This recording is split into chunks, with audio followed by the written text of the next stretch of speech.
amazing viewers. Thank you so much for joining me on my program once again. I appreciate you wherever you are connecting from. If you have not subscribed to my channel, please kindly subscribe to my channel. Click the notification bell so that you'll be notified each time I upload a video. You will be among the first to receive it. Thank you so much and remember blessed. Whenever you look my video, whenever you watch my video, share the video to all platforms. Share it to family and friends. Share it in your WhatsApp group so that people can get information on what is happening in the contraption called Nigeria, mainly against the Biafrans, against the Duduas, against the indigenous people in the contraption called Nigeria. I try as much as possible to set the record straight. I don't preach hate speech. I don't speak against people. I set the record straight. The only important thing I do here is to make sure that the plight of the people remains on the front burner and the world will know the true story of what is going on in the contraption called Nigeria. Remember, they will always change the narrative. The government will always try as much as possible to use the conventional media to change the narrative, but that I will not allow. In this platform, we'll set the record straight and we'll say it the way it is. Not preaching hate speech, not by talking down to anybody, but setting the record straight and bringing the information to the front burner and letting the world know the exact situation of things. Each time you watch my video, you can equally go to the comment section, put down your comment, say it the way you feel it. It's so welcome. You can criticize if you so desire, but do it constructively so that we can be able to learn from one another. That is why I'm here. And now, I'm going to share with you a very important video. I hope after watching the video from the beginning to the end, you're going to enjoy the video and you continue to stick around and be able to enjoy the rest videos that are going to be coming your way from time to time. Thank you so much for coming. Today, the video I'm going to share with you is a very important video. Each time you come on this show, I ask you, are you still an APC member? No, I'm an RAPC member and national chairman. You are the party that is likely to produce the next president of Nigeria. But you're not registered. You need to be registered by INEC. There are several registered political parties that I can adopt. Okay, it's not as if you're flying the flag for the renewed. Just hold on. You see. Surprise is the greatest weapon of war. Have you applied? I said surprise is the greatest weapon of war. Just wait and see. I will fly a candidate on a platform that will win because nobody wants to see the APC or hear about the PDP. And the PDP is not playing their correct role as an opposition political party because they are not used to opposition. That is why you've now seen that 99.9% of Buhari's cabinet and people running his government are members of the PDP. Yes. So they are sesame twins. The leftovers in PDP are all working in states as agents of the APC. During election, they will sit down, and they have sat down and fought Atiku. PDP people made Atiku to lose the election because they sat down and wrote figures. I know of a state where a senator from one of the districts, PDP senator, scored 97,000 votes to win election. But the party members, the party chieftains in that place, who Atiku gave several millions of naira to conduct the election, sat down with the government of APC, took money from them, and gave Atiku only 50,000 votes. And Atiku knows, and still Atiku allowed them to take over the party. When all the state complained and protested that they needed a fair and transparent congresses such that new leaders will emerge. And this goes for most of the states, especially in the north. So even some of the governors are agents of the APC. Consensus. So that consensus, which consensus? Even if you take the ticket, it will not go. It is not going to be useful to you. In the PDP, it's not going to be useful. You will still lose the election. So with my experience of covering elections, let me tell you, the PDP may not even contest the election in 2023. Do you mean that? Of course not. Well, you're not a member of the party. So how come you have this information? I told you that when you are in opposition, you get unsolicited information. The PDP is still opposition too. Huh? PDP is opposition. No! PDP doesn't behave like an opposition party. They behave like Maharajas. Alaji, we have to be careful the language we use on the program. Well, if they don't agree, we are in a democracy, let them go to Supreme Court and sue me. Anyway, Alaji, let's quickly, I want to tell you, okay, now, I have had experience. I just remembered what I wanted to ask. I have had experience in covering elections in Nigeria. And when you see these early campaigns, early swing before the election, it may not necessarily be what you're seeing at this level, may not necessarily be. And the person who will become Nigerian president may just come out from nowhere, and the person becomes a president after several consultations and all that. So when you're saying the APC and the PDP may not have any second chance, what about when they field a very a candidate that people liked? Would that not also give them the chance? And even you that is talking here, probably before 2023 election, you may decide to either pitch tents with APC and PDP, or any of them. The platforms are already stinking. But you were there in 2019. Of course, now, because I came to make a difference, and I put my life online as the only person that had fought for the PDP before the election, during the election, and after the election, when all the big gladiators that were supposed to benefit, not me, ran away and left us in trenches. If I didn't come and started challenging the APC, no PDP man could have had the guts to challenge them. It's you are my witness. Oh. How am I your witness? Go back to your programs. Okay. Alaji, let's leave that and go to the issue of security, because we're still talking about the state of the nation. You know, President Muhammadu Buhari made a statement that the problem of insecurity in Nigeria may not allow for direct primaries. Because, yeah, he said so. He also mentioned insecurity in Nigeria may not allow for direct primaries. So now we are going into election.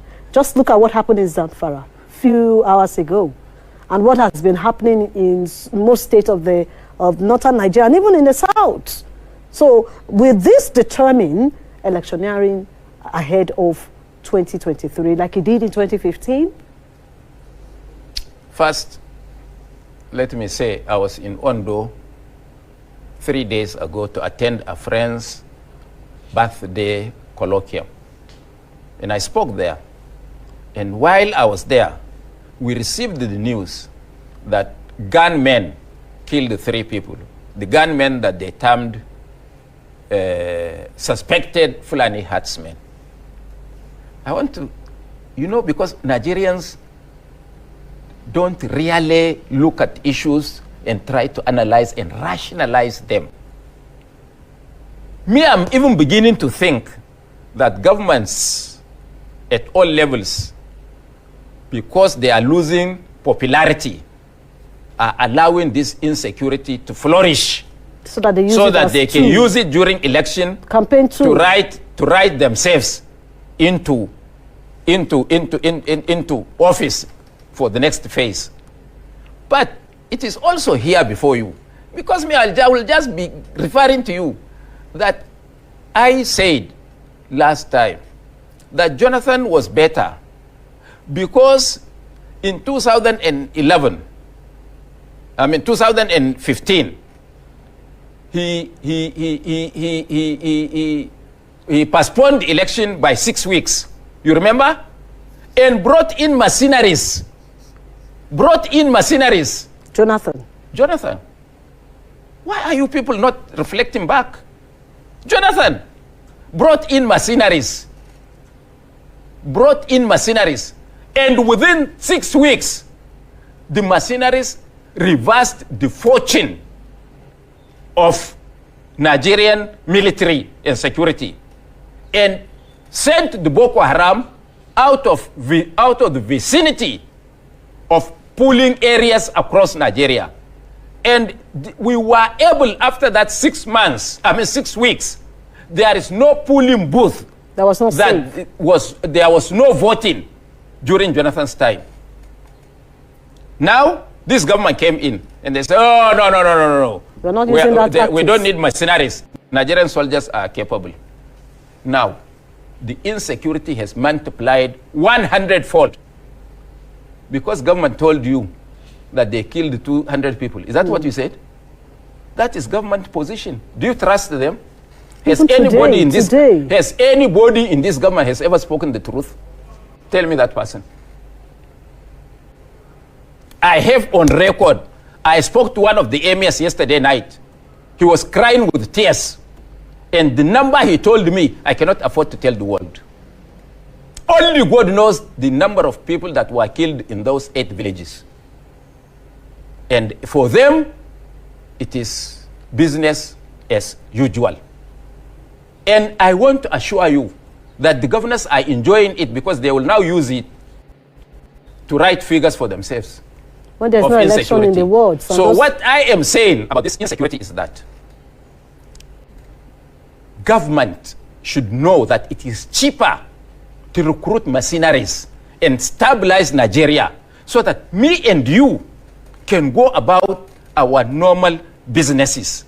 This is why in this democracy, I don't want Nigerians to start looking at candidates as Muslim, as Christian, as Yoruba, as Urobo, as Beni, as Kanuri, as Nupe, as Igbo. No, or where the man comes from. No, what we should be looking for, who is it that can do the job and secure us? Because the most important thing is that we live with our lives.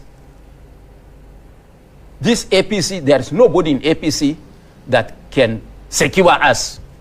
And I can't also see it in PDP because they are all the same.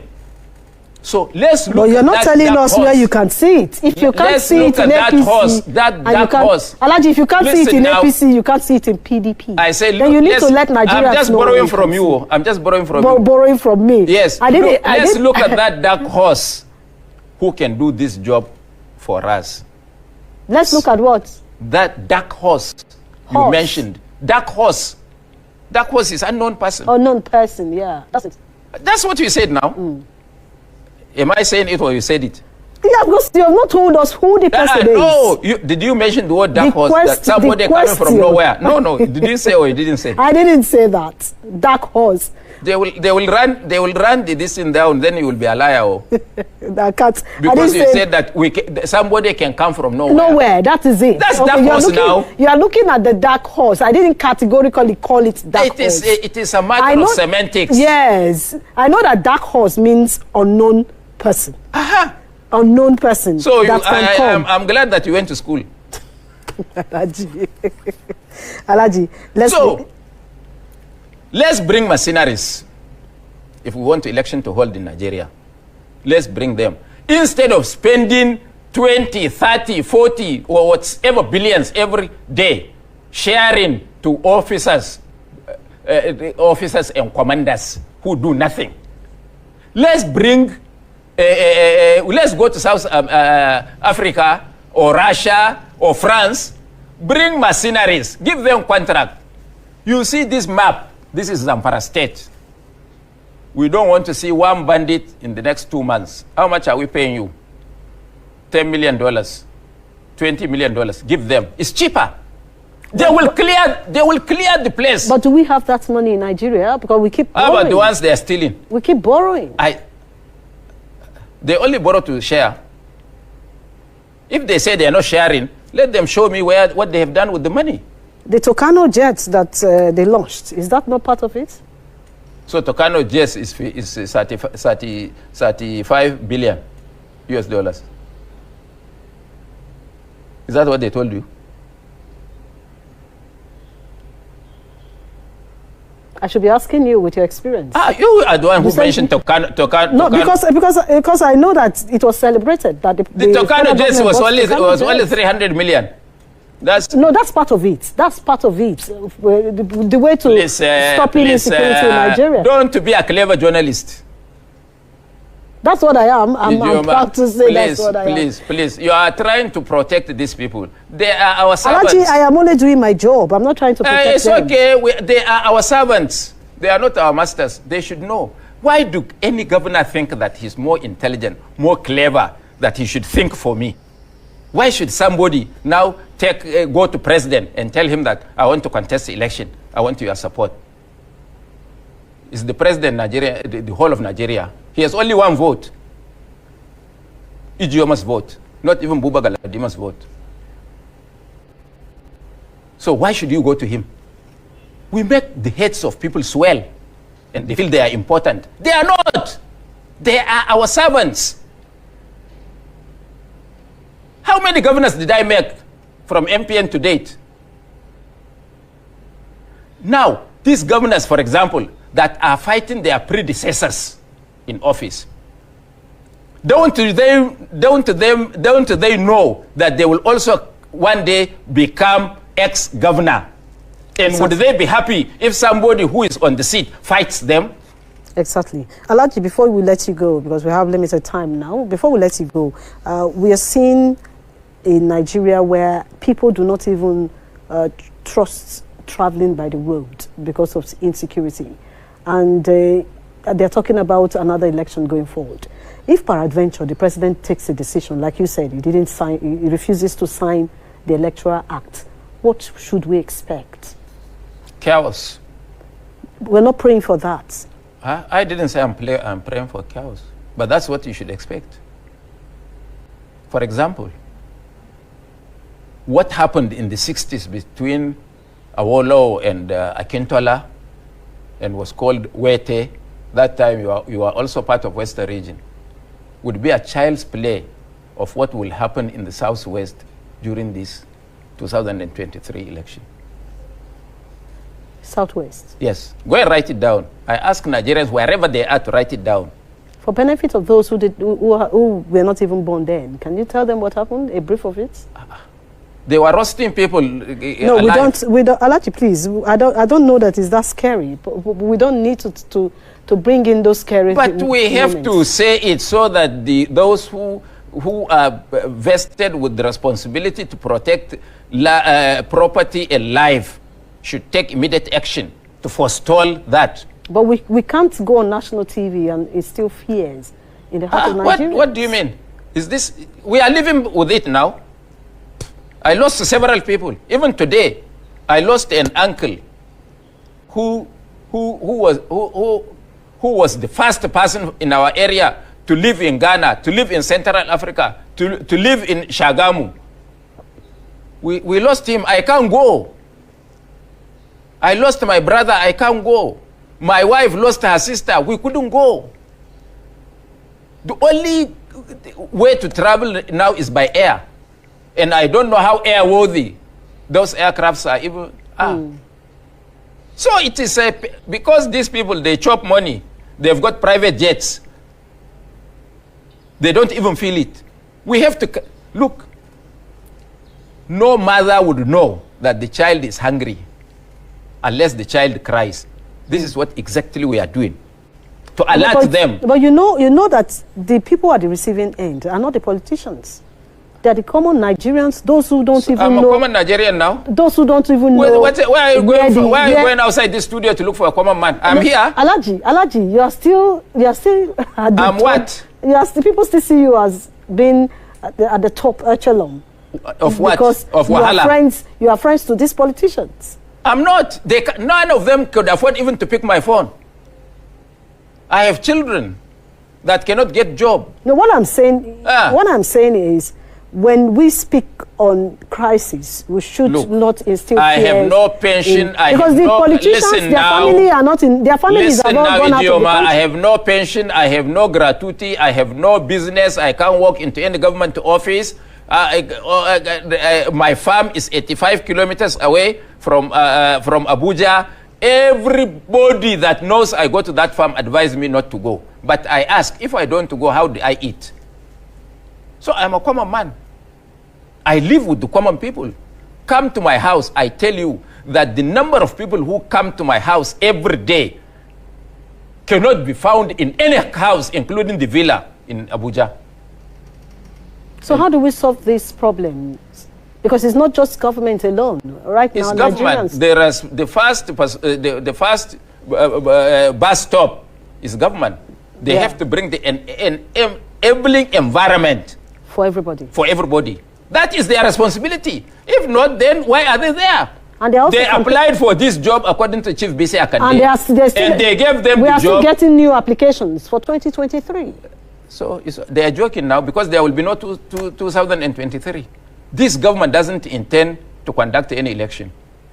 If they do, the man could have signed the Electoral Act and even call people like us who are experienced and they know us to tell them, look, we want to honestly have a break from what is happening. Stop thuggery, stop stealing votes, stop this. How do we do it? In one page, I can put you things that can stop all this. And I want to tell you that this security, the Nigerian military and security forces cannot stop this carnage until they invite foreign assistance. All right, thank you so much, Alhaji Buba Galadima. Our time is far-fetched, and that's the much we can take on the program today. I still want to say again, thank you. Thank you for inviting me. Thank you so much for your patience to watch from the beginning to the end. I hope you have learned something from the video you have just watched. The video you have just watched is to bring information to your doorstep and for educational purpose. It is not to demonize anybody. Let us watch continuously and see who can be able to make a sense out of every nonsense we are seeing. We must continue. We move. It doesn't matter what they do.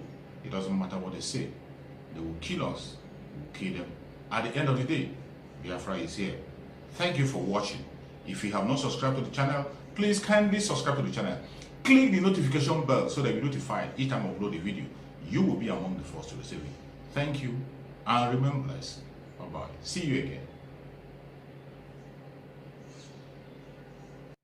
again.